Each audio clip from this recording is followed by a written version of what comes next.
Muy buenos días. Mi nombre es Alice López, investigadora adscrita del Observatorio de Venezuela de la Universidad del Rosario.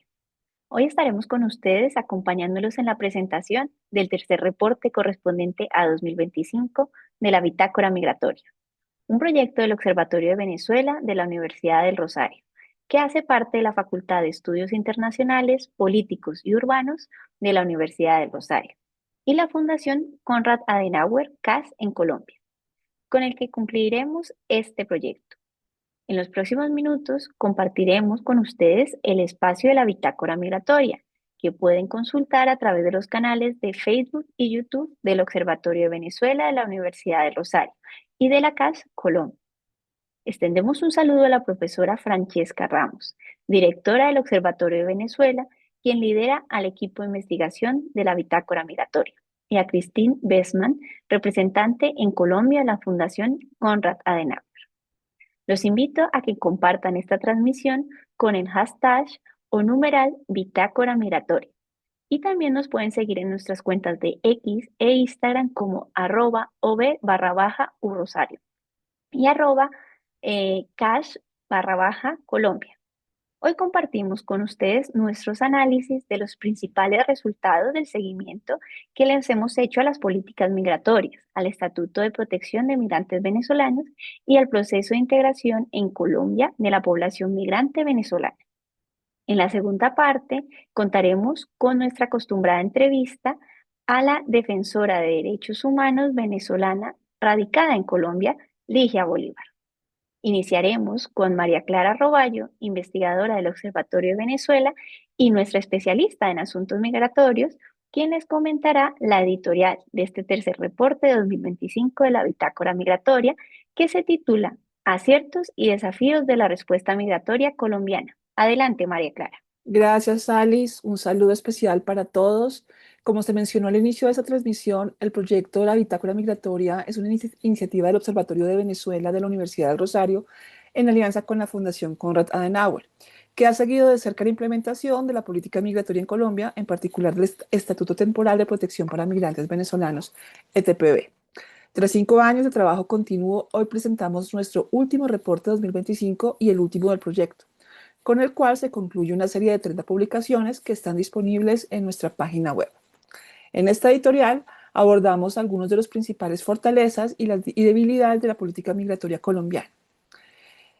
Es que en la última década efectivamente Colombia ha experimentado cambios migratorios profundos, sobre todo a raíz de la llegada masiva de población procedente de Venezuela. Según cifras de Migración Colombia, a diciembre de 2025 se han establecido 2.831.561 venezolanos en el país, sin contar al más de 1,3 millones de colombianos o colombo-venezolanos que para 2021 ya habían retornado a Colombia. Si bien este proceso ha puesto a prueba la capacidad institucional colombiana, también ha revelado fortalezas significativas que destacan al país en la región. Iniciando por los aciertos principales de la política migratoria colombiana, encontramos que la mayor fortaleza de Colombia es el avance en los procesos excepcionales de regularización migratoria, con los cuales ha logrado niveles inéditos en la región gracias a mecanismos como el ETPB. Con este instrumento se ha otorgado estatus regular a 1.950.474 personas hasta el año 2031, lo cual creó un marco básico para su integración en Colombia. En materia de acceso a servicios sociales, los resultados también son sobresalientes. Colombia garantiza por ley la atención en salud a través del servicio de urgencias y ha ampliado además el aseguramiento. A diciembre de 2025, 1.634.626 personas de nacionalidad venezolana se encontraban afiliadas al sistema de salud, el 82% desde el régimen subsidiado. El Estado también ha permitido el acceso al sistema educativo escolar para niños, niñas y adolescentes migrantes, independientemente de su estatus migratorio. Cerca de 600.000 menores hoy están registrados en el CIMAT. Estas cifras nos demuestran que la aplicación de un enfoque de derechos de la gestión migratoria ha evitado una crisis humanitaria más profunda y ha permitido un mayor nivel de inclusión y cohesión social de la población venezolana. Como elemento adicional a la capacidad estatal, se suma el papel protagónico que ha tenido la sociedad civil en apoyar la atención y la gestión de la crisis humanitaria de los migrantes venezolanos en Colombia. Realmente han sido un apoyo muy importante para la institucionalidad. Otro aspecto destacable es que hasta ahora la migración no se ha convertido en un tema instrumentalizado o sometido a confrontación política abierta, como sí ha ocurrido en otros países de Latinoamérica. Y aunque existen tensiones y discursos aislados de estigmatización, la migración no ha sido utilizada como herramienta electoral ni como eje de polarización. Y esto pues ha permitido sostener políticas de atención y protección relativamente estables, facilitando la coordinación interinstitucional. Por otro lado, también hay desafíos estructurales y temas pendientes por resolver en la respuesta migratoria.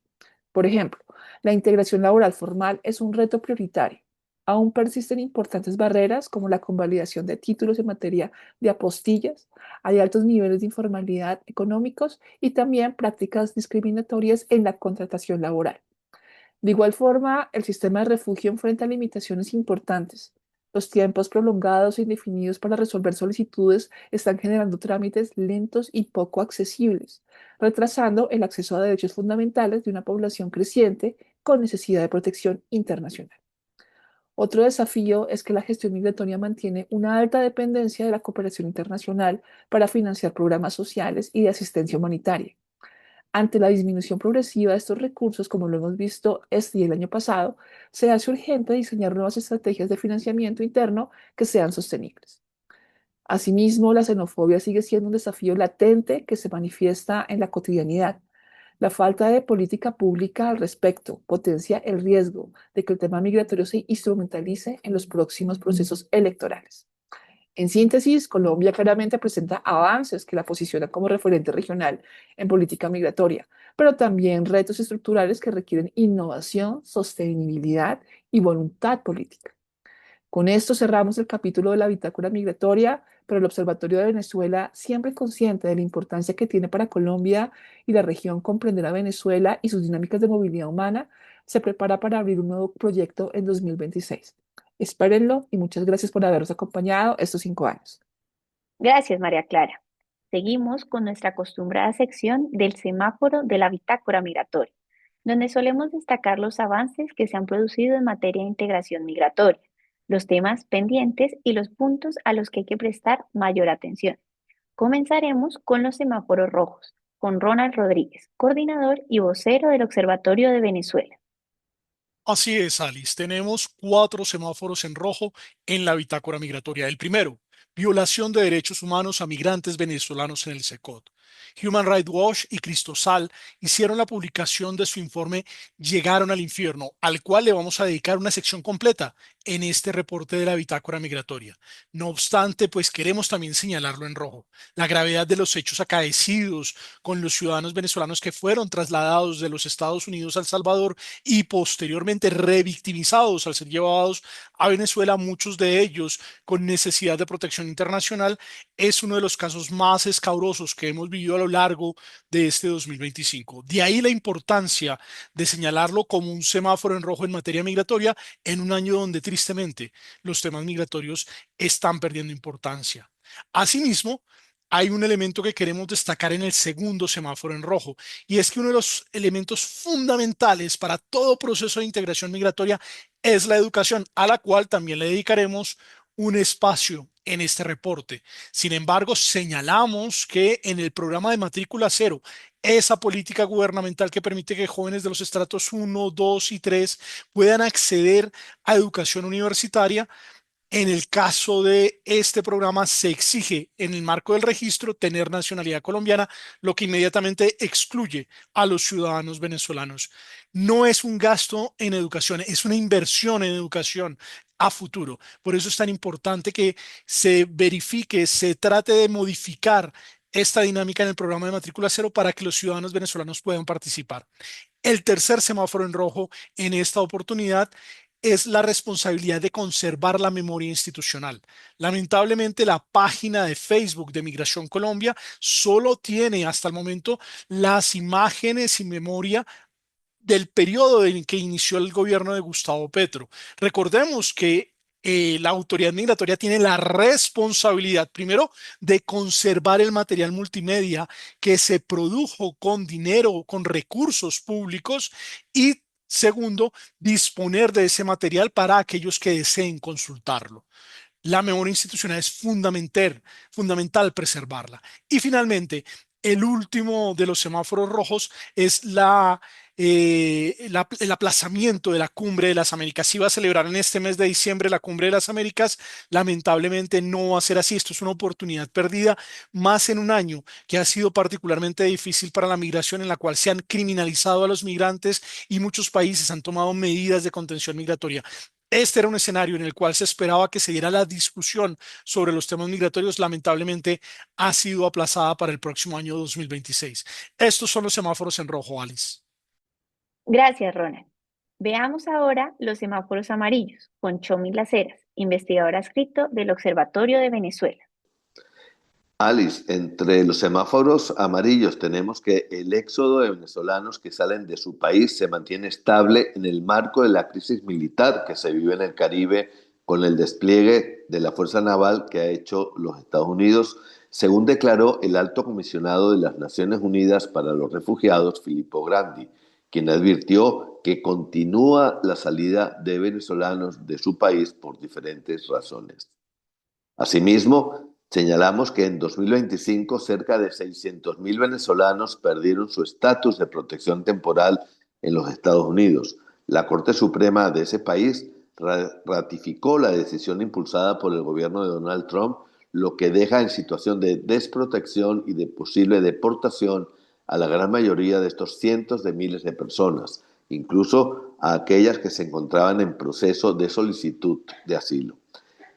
Esta medida tiene grandes costos humanitarios y puede reconfigurar los flujos migratorios en la región.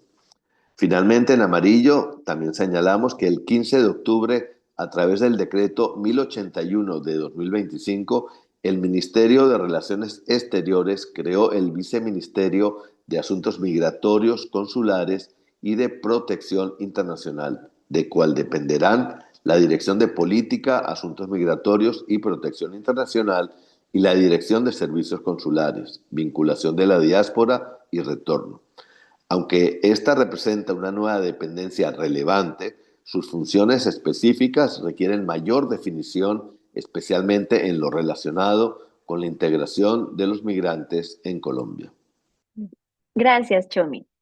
A continuación, María Clara Roballo nos contará los semáforos verdes. Adelante, María Clara.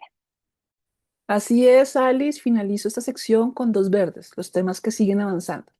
El primero es la actualización de los datos de las afiliaciones al sistema de salud de los extranjeros en Colombia en la plataforma del Observatorio Nacional de Migración y Salud del Ministerio de Salud, el cual señala que 1.634.626 venezolanos se encuentran afiliados a diciembre de 2025 en el sistema de salud, el 81,09% en el sistema subsidiado y el 18,97% en el contributivo. El crecimiento de las afiliaciones ha sido del 3,99% respecto a marzo de este año, y el mayor porcentaje de afiliaciones es de mujeres entre 29 y 59 años, con el 24,82%. Celebramos que el Observatorio Nacional de Migración y Salud del Ministerio de Salud siga ampliando y actualizando esta información. Por otra parte, la migración de casi 7 millones de venezolanos en América Latina y el Caribe ha creado un mercado de consumidores de 10.500 millones de dólares, según la consultora Equilibrio. El estudio señala que un tercio del consumo de los migrantes se dedica al hospedaje, un 25% a la comida y cerca del 10% a educación y salud. Esto es todo, Alice, con el semáforo de la bitácora migratoria. Gracias, María Clara. A continuación, Ronald Rodríguez nos hará un resumen de los principales datos migratorios hasta la fecha. Adelante, Ronald. Gracias, Alice. En materia de datos migratorios, este es quizá el último reporte de la bitácora migratoria y tal vez la última vez que presentemos los datos en materia de cómo ha sido la evolución del tema migratorio en Colombia. Hay varias cosas para resaltar. La primera, desde mayo de 2025, es decir, solamente una vez este año, se actualizaron los datos de migración en la región. Antes se hacía de forma global. En mayo se hizo únicamente en la región y desde mayo no se actualizan. Por eso el mismo número se repite en los diferentes reportes de la bitácora migratoria de este año. 6.874.621 venezolanos están fuera de su país producto de la emergencia humanitaria compleja y prolongada que vive Venezuela y de las dinámicas de la dictadura de Nicolás Maduro. En el área del Caribe y las Américas. Lamentablemente ya la cifra no totaliza a los migrantes venezolanos en Europa, particularmente en España, donde sabemos que la migración en los últimos años ha venido creciendo. De esa migración, el 41,14% están aquí, en Colombia. Estamos hablando de aproximadamente 2.831.561 ciudadanos venezolanos, 3.000 más que en el último reporte a corte de julio de este año, este reporte a corte de agosto de este año.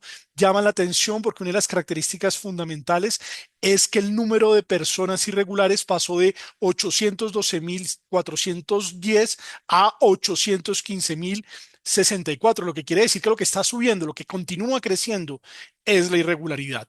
Otros datos, hay un retroceso en materia de estudiantes venezolanos en el CIMAT, 575.870, de eso hablaremos en la parte de educación. El sistema educativo está perdiendo la dinámica de retener a los niños venezolanos. Hay que señalar que en este momento menores de 18 años que se encuentran en Colombia son 804.741. De ahí la importancia que tiene el seguir trabajando en la permanencia de los niños venezolanos en el sistema educativo. Ya para cerrar, 1.950.474 ciudadanos venezolanos están regularizados y tienen su PPT en la mano. No obstante, también hay que llamar la atención porque la cifra de aprobados de 2.133.071 no se actualiza desde enero de este año, lo que quiere decir tristemente que a nivel regional, pero también a nivel país, las cifras pierden dinamismo. Sin cifras no se puede hacer política pública. Gracias, Ronald. Seguimos con Amarí Luna Imbacuan, asistente de investigación voluntaria del Observatorio de Venezuela, quien nos comentará acerca del informe de Human Rights Watch sobre los migrantes y refugiados venezolanos deportados por los Estados Unidos a la cárcel de máxima seguridad de El Salvador, conocida como Secotet. Adelante, Amarí. En esta sección hablaremos de un informe realizado por Human Rights Watch y Cristosal sobre la tortura y otros abusos contra ciudadanos venezolanos deportados en el Centro de Confinamiento del Terrorismo de El Salvador, también conocido como la SECOT. Human Rights Watch y Cristosal son organizaciones internacionales destinadas a la defensa de los derechos humanos, las cuales realizaron este informe siguiendo lo sucedido a comienzos del año 2025, cuando los gobiernos estadounidense y salvadoreño hicieron un acuerdo bilateral para deportar pues desde Estados Unidos y que El Salvador recibiera eh, ciudadanos de terceros países y los albergara en el centro de confinamiento del terrorismo. Desde marzo de ese mismo año se han deportado a más de 240 migrantes venezolanos con la justificación no sustentada de que estaban relacionados con el grupo terrorista del Tren de Aragua.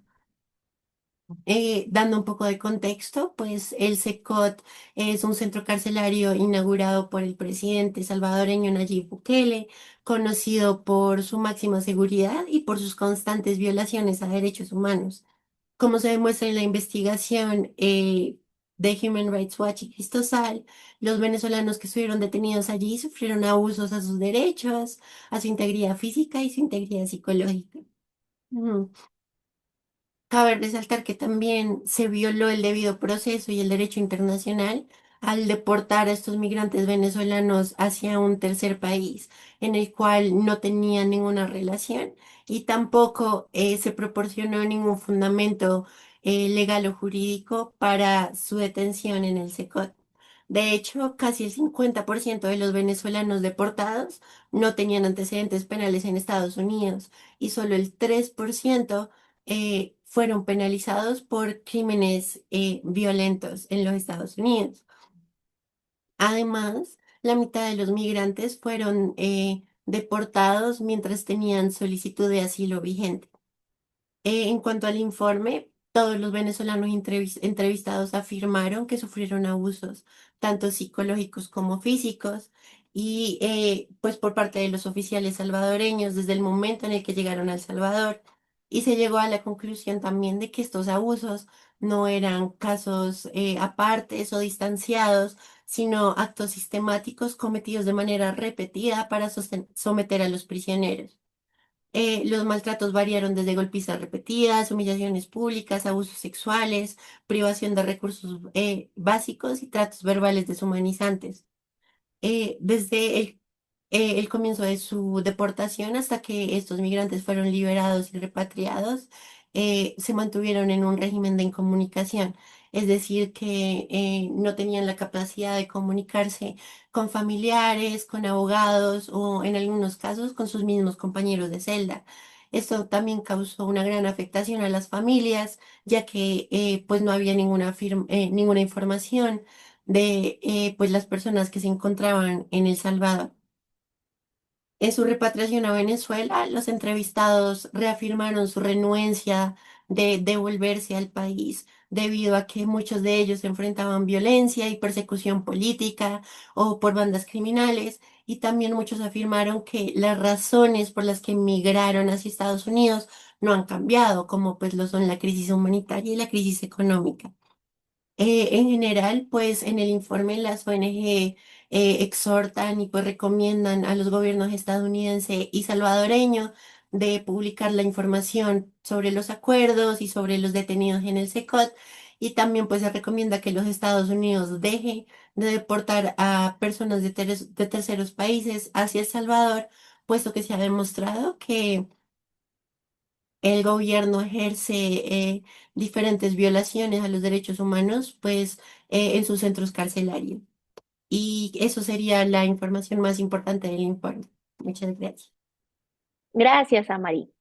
Chomil Las Heras nos presentará enseguida una reseña de la última edición de la encuesta Pulso de la Migración de la Dirección Administrativa Nacional de Estadísticas, DANE. Adelante, Chomil.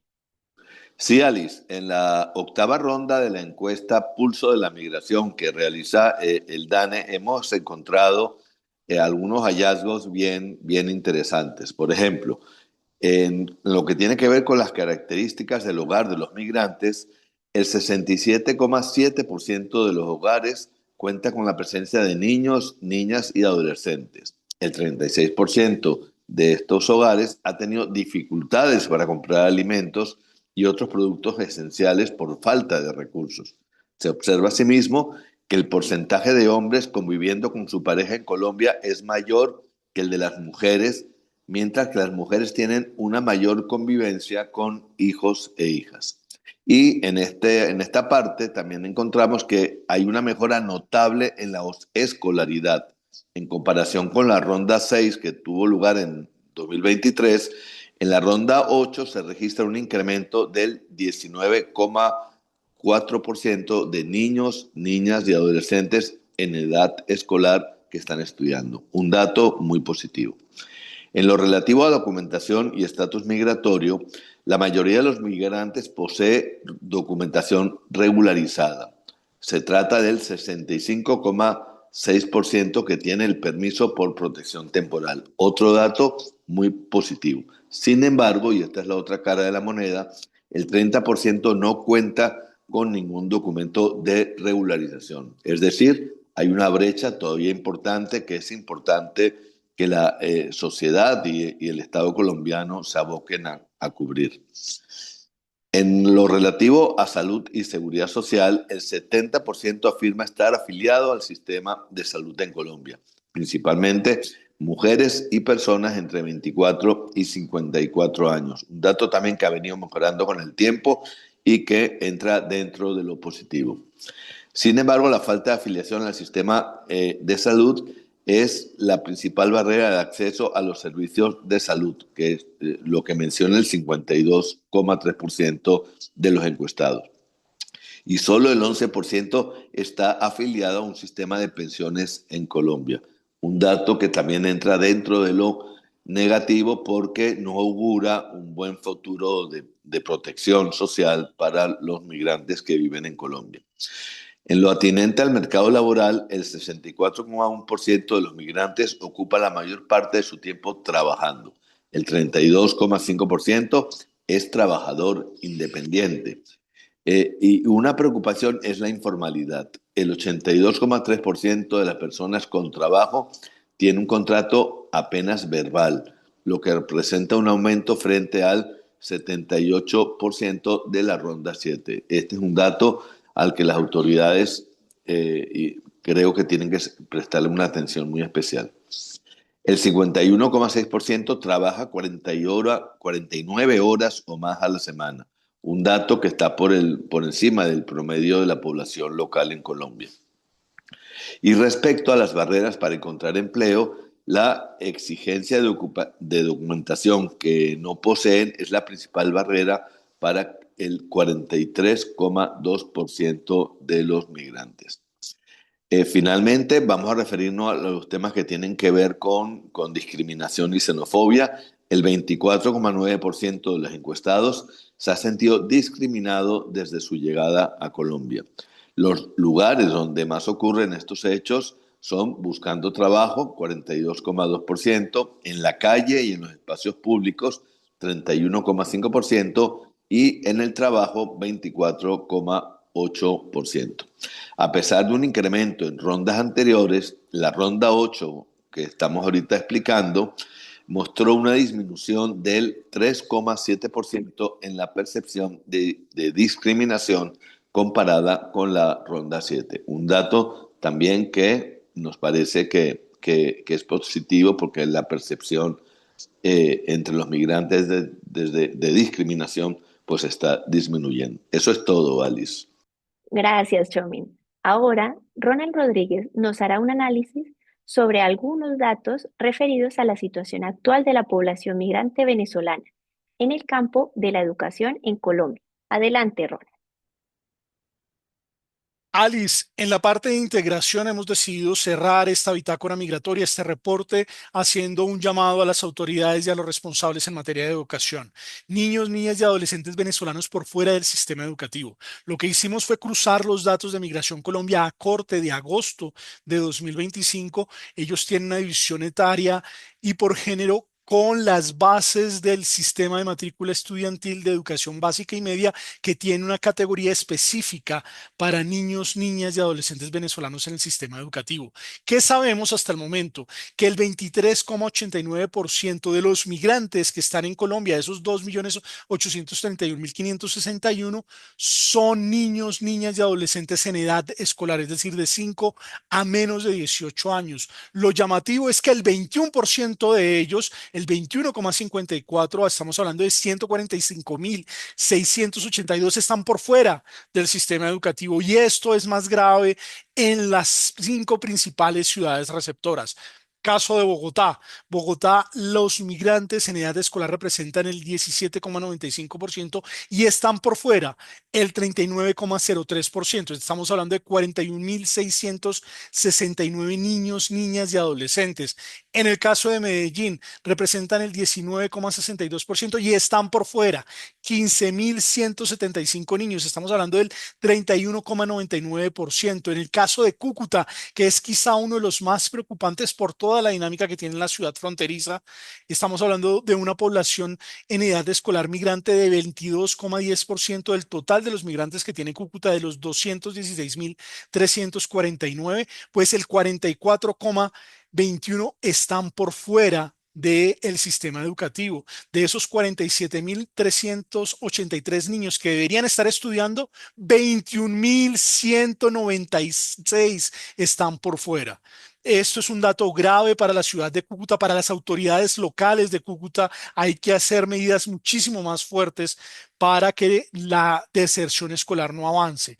Recordemos que la deserción escolar es reclutamiento y más en una zona con tanta dinámica de violencia. Barranquilla, el 22,52% de los migrantes están en edad escolar, el 43,14%, 13.162 están por fuera del sistema estudiantil. Y finalmente, Cali, que es una ciudad que genera algunas ambivalencias, porque si bien tiene el 25,3% 17% de su población en edad escolar, es uno de los que presenta dentro de las 5 ciudades uno de los registros más bajos, con el 34,8% de niños, niñas y adolescentes por fuera del sistema, 11.262. Sigue siendo una cifra importante, pero llama la atención. Hay que preguntarse qué está haciendo Cali que las otras ciudades no están haciendo.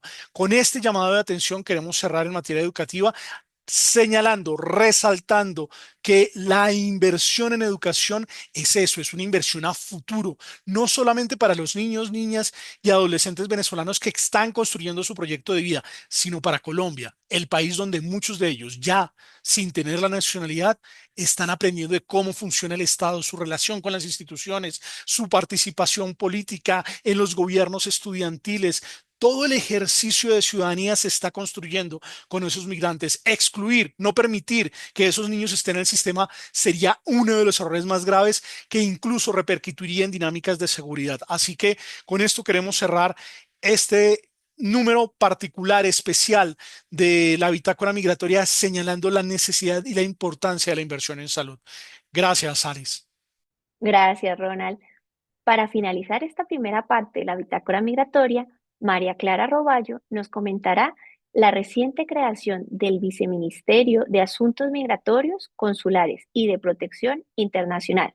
Cuéntanos qué es esto, María Clara. Claro que sí, Alex. Finalmente, en esta sección nos centramos en un cambio institucional relevante en Colombia, como lo es la reciente creación del Viceministerio de Asuntos Migratorios, Consulares y Protección Internacional.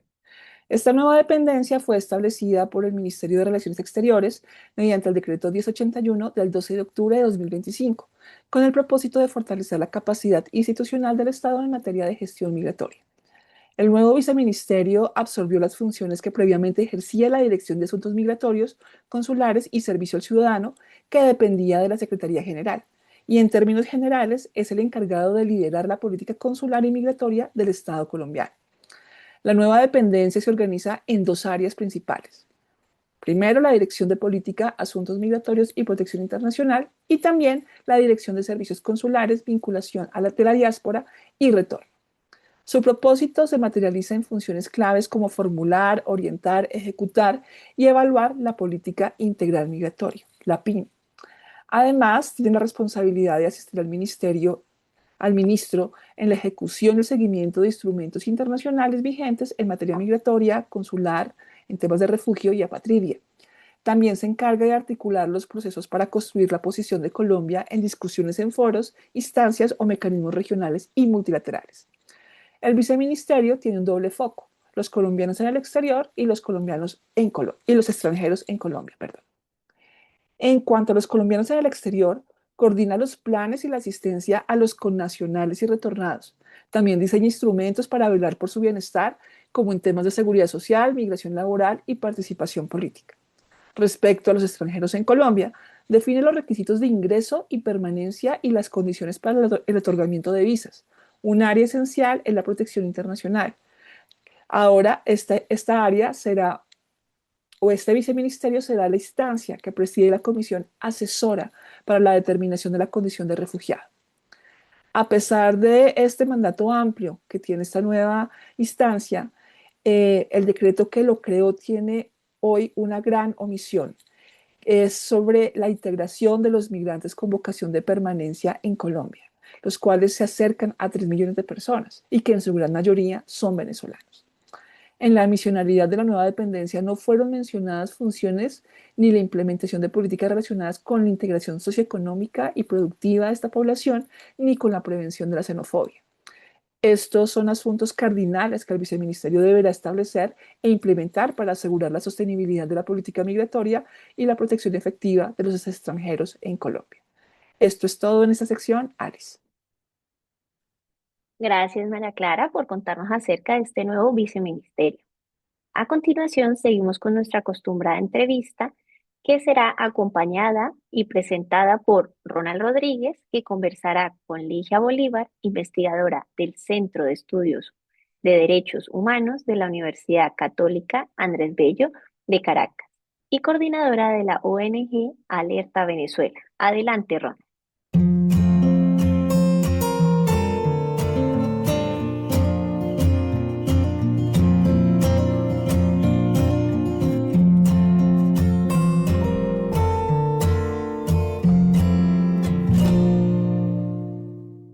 Profesora Ligia Bolívar, bienvenida a la entrevista de la Bitácora Migratoria, la última entrevista de este espacio donde hemos analizado todos los diferentes momentos que ha tenido la respuesta colombiana a la migración venezolana y donde hemos hecho un seguimiento al Estatuto Temporal de Protección para Migrantes Venezolanos. Bienvenida, profesora Ligia. Muchas gracias, Ron. Profesora Ligia, yo iniciaría por preguntarle, en su opinión, cuáles han sido esos tres grandes hitos de lo que ha sido la respuesta del Estado colombiano, de la sociedad colombiana hacia la migración venezolana a lo largo de estos últimos 10 años. Mire, yo creo que sin duda el Estatuto Temporal de Protección es el punto más fuerte en la medida en que significó una regularización masiva y a largo plazo de población venezolana en Colombia. Destacaría también primero la niñez, como una iniciativa particularmente orientada a evitar los riesgos de apatridia de los niños venezolanos nacidos en Colombia de padres venezolanos. Y también creo que vale la pena recordar una iniciativa que en este momento está un poco en riesgo, según dicen, que es el reconocimiento de la vigencia de los pasaportes de personas venezolanas hasta por 10 años. Es decir, ¿y cuál es la razón por la que destaco estas tres también? Primero porque dieron en el clavo, digamos, con necesidades reales de la población migrante venezolana. Y segundo porque lo hicieron de una manera flexible. Yo creo que estas tres iniciativas demuestran que sí se puede hacer mecanismos de receptividad hacia la población migrante con flexibilidad, sin aferrarse a las normas que muchas veces se convierten en barreras.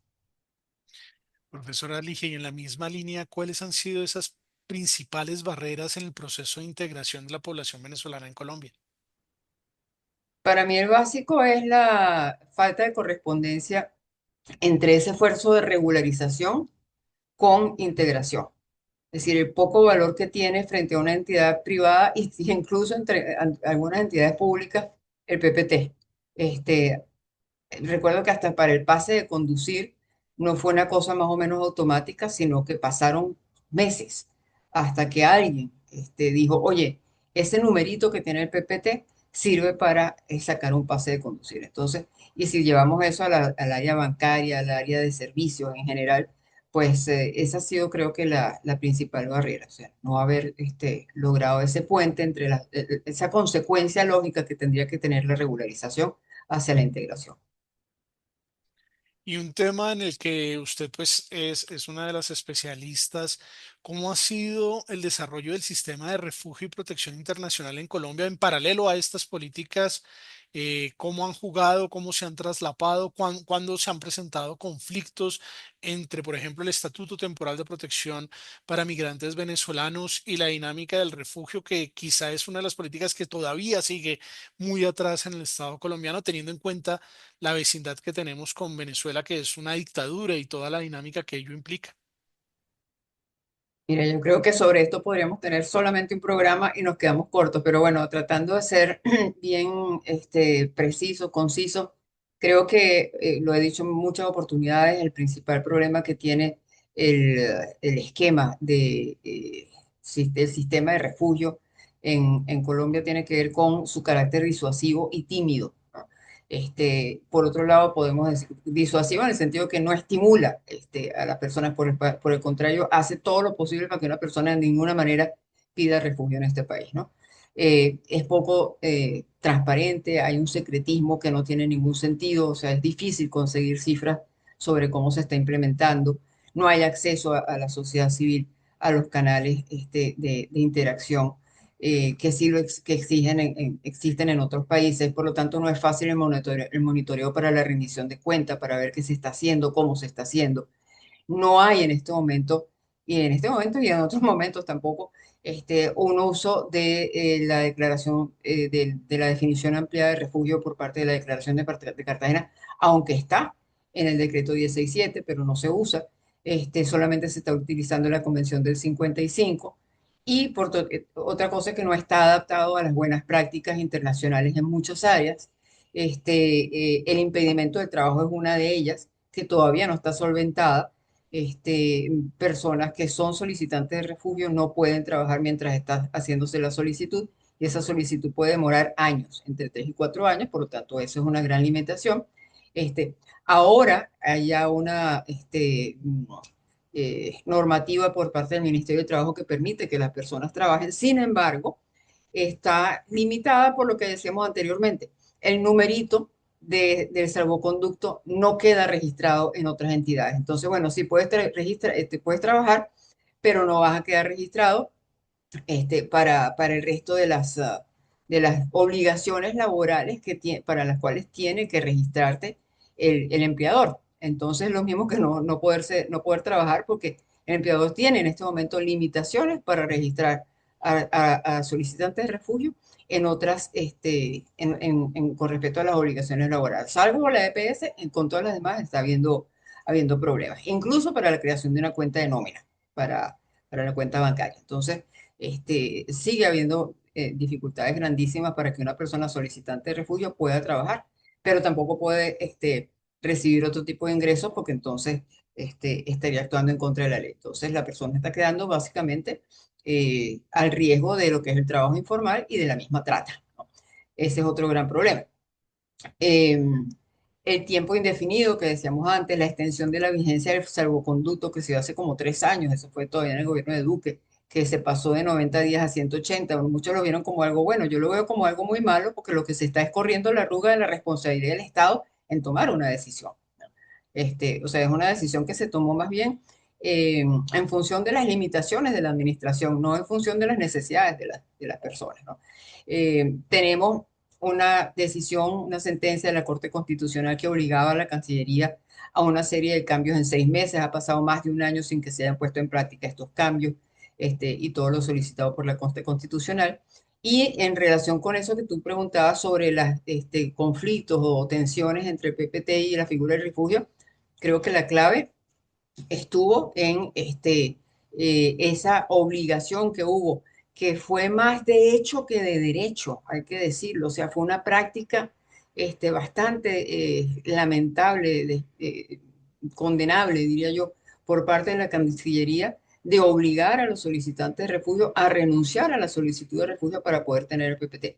De nuevo, esto se corrigió por una sentencia de la Corte Constitucional. Eso es una cosa que también hay que decir.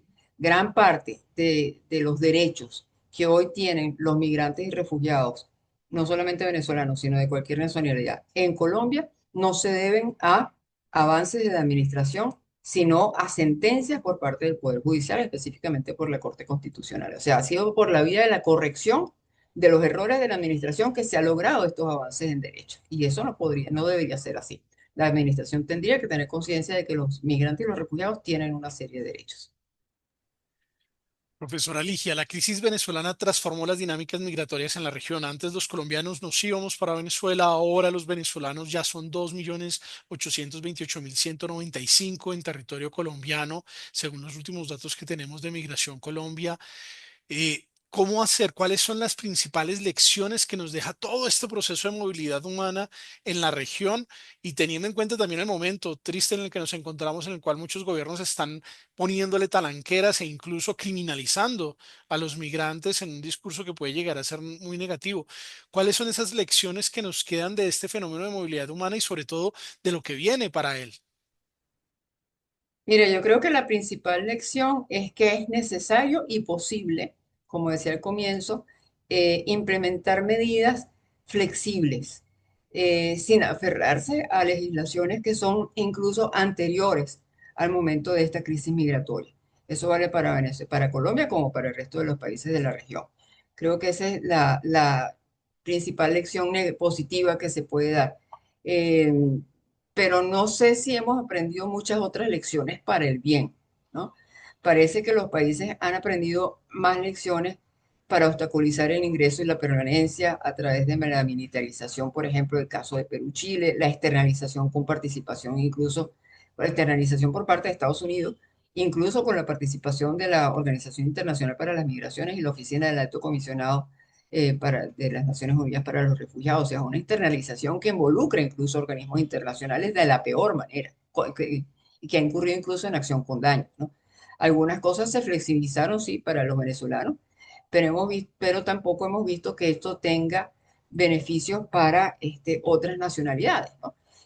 Por ejemplo, los haitianos. En el caso de Haití, apenas el 1% de los casos que llegó a movilidad segura fueron haitianos. O sea, la brecha es enorme. Entonces creo que todavía las lecciones por aprender en temas positivos es un déficit en general, en toda la región. Teniendo en cuenta eso, hablemos un poco de los cambios institucionales. ¿Usted qué le recomendaría en materia de cambios institucionales en el área migratoria para mejorar esta gestión? Colombia ha tenido una curva de aprendizaje, tuvo una gerencia de frontera, hoy se habla de un viceministerio de Asuntos Migratorios, pero usted conoce la experiencia de la región de cara a lo que viene, de cara a poder materializar esa integración migratoria en territorio colombiano. ¿Qué recomendaría usted a las autoridades en cambios institucionales? Bueno, la lista es larga, lamentablemente. Creo que mencionaste uno que es muy importante y es que Colombia tenía una iniciativa muy valiosa que era la llamada, tiene otro nombre, pero todos lo conocemos como Gerencia Nacional de Fronteras, que tenía un rango presidencial, o sea, era una oficina adscrita a la presidencia y por lo tanto tenía capacidad de interlocución con cualquier otra entidad del Estado. Sin embargo, al desaparecer o al ser cerrada, pues no fue que desapareció por arte de magia, fue una decisión intencional, la decisión del Ejecutivo de cerrar esta instancia. Terminamos teniendo una dirección dentro de un viceministerio que pertenece a un ministerio de dudosa reputación en cuanto a su acta de nacimiento, ¿no? Que es el Ministerio de Equidad y la Igualdad. Entonces, bajamos 4 peldaños en lo que es la relevancia del tema para el desarrollo y la implementación de políticas migratorias. Y sí, hay un viceministerio en la Cancillería, pero las atribuciones van a ser distintas, ¿no? Porque lo que es el área de regularización perdón, el área de integración pertenece fundamentalmente a las políticas internas, no tiene nada que ver con lo que son la política exterior. Entonces, el viceministerio puede ser que tenga otras atribuciones, a lo mejor estaría más orientado, no lo sabemos porque tampoco ha habido mucha claridad al respecto. A lo mejor está más orientado a lo que es las políticas migratorias con respecto a los colombianos fuera de Colombia, no lo sabemos, porque no está claro. Pero en todo caso, hay muchas cosas que habría que fortalecer. El decreto 167, que como dijimos ya es previo al inicio del flujo migratorio venezolano, eh, sigue ahí vigente y es la norma por excelencia para todo lo que tiene que ver con regularización y con visas, etcétera. Eh, la ley de PIM, ¿sabe? De integración, de la política integral migratoria, es lo que yo siempre llamo una colcha a retazos, es una tela a retazos que no es ni política ni integral, sino que fue hecha a través de una sumatoria de normas que estaban en otra parte.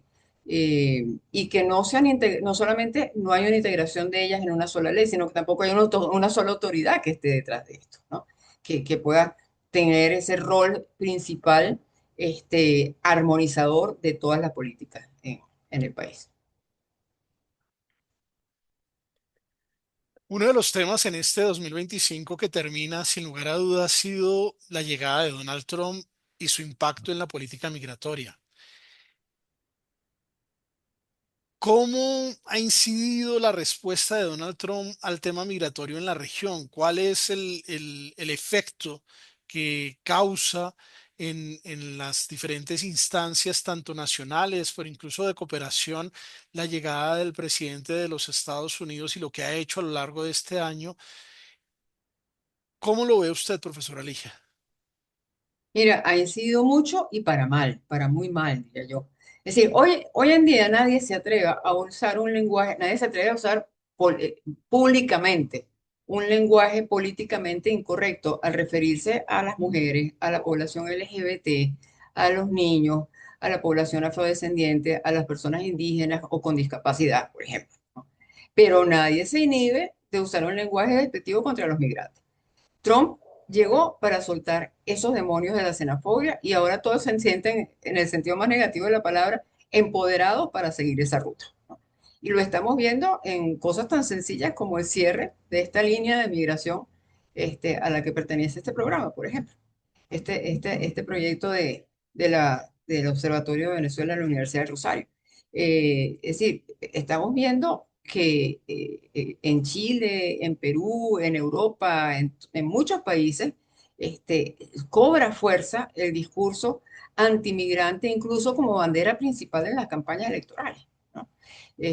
Tenemos la externalización que está haciendo Estados Unidos, la designación de país seguro a cambio de beneficios, o sea que el tema migratorio se convirtió en una especie como de ficha de canje en negociaciones políticas y económicas. Todo eso antes se hacía con cierto disimulo, hoy se hace a cielo abierto, a plena luz del día, como quien dice, y esto es la agenda que está imponiendo Trump y que muchos le están tomando con muchísimo agrado también. Para cerrar, profesora Alicia, una última pregunta y es de cara a lo que viene para Colombia en 2026. Se elegirán al presidente de la República, también se elegirá el Congreso. ¿Cuáles son, en su opinión, los principales retos del próximo gobierno colombiano en esta materia, en la materia migratoria? Si usted tuviera la oportunidad de decirle a ese próximo gobierno que se posesionará el 7 de agosto de 2026, tres retos o dos retos que usted considere que son fundamentales para que Colombia siga en lo que era la respuesta colombiana y podamos hacer esa integración que además está ahí. Tenemos más de 812.000 ciudadanos venezolanos irregulares, entre los 400.000 que cuenta Migración Colombia y los que ponen una categoría de PPT en trámite, que realmente pues siguen siendo finalmente irregulares. Eso es más que la ciudad de Bucaramanga. ¿Qué le recomendaría usted a las próximas autoridades? Bueno, me lo pones difícil si tengo que escoger entre dos o tres. Pero de todas maneras, antes de responderte a esa pregunta, creo que hay un reto o un mensaje previo que yo quisiera transmitir en este programa final. Y es no al próximo presidente o presidenta, sino a los actuales candidatos.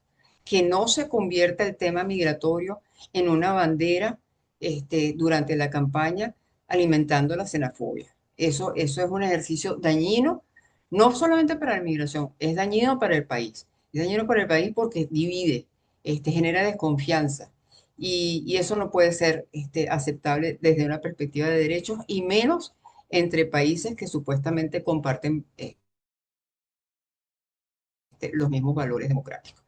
Dicho eso, en relación con el próximo gobierno, yo creo que a riesgo de sonar repetitivas, el enfoque general tendría que ir por la profundización, porque existe el PPT y el PTB, lo repito, forma parte de eso, pero fortalecer las soluciones duraderas con perspectivas de derechos y un enfoque pensado en estas personas que están llegando como personas sujetos de protección internacional y no como simples migrantes económicos. No son migrantes económicos, no somos hijos de las sanciones, somos producto de dos fenómenos que tienen que ver con persecución política y con todo el tema de las consecuencias de la emergencia humanitaria. Entonces, con ese telón de fondo, creo que extender lo que está funcionando, lo que ha funcionado, mejor dicho, como es el ETPB, acatar y poner en práctica las sentencias de la Corte Constitucional y actualizar el, el decreto 167 con participación de las organizaciones de la sociedad civil que tienen años ya trabajando en Colombia y que tienen una gran experiencia en esta materia. Muchas gracias, profesora Ligia Bolívar, por habernos acompañado en esta entrevista de la Bitácora Migratoria, un ejercicio que hacemos desde el Observatorio de Venezuela de la Facultad de Estudios Internacionales, Políticos y Urbanos, en alianza con la Fundación Konrad Adenauer. Muchas gracias a ti, Ronald, por la oportunidad.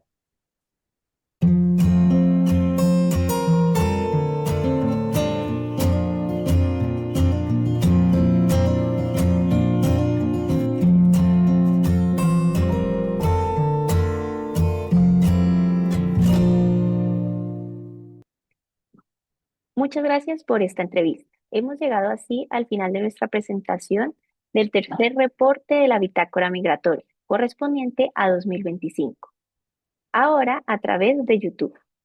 Los invito a que compartan esta presentación de hoy a través del hashtag o numeral Bitácora Migratoria y pueden seguirnos en nuestras cuentas de X e Instagram como @ob_urrosario y @cas_colombia. Pueden consultar el reporte de la Bitácora Migratoria y las demás publicaciones del Observatorio de Venezuela de la Universidad del Rosario escribiendo en su buscador favorito Observatorio de Venezuela, Universidad del Rosario. Les agradecemos habernos acompañado en estos años de desarrollo del proyecto de la Bitácora Migratoria. Les deseamos un feliz día y felices fiestas.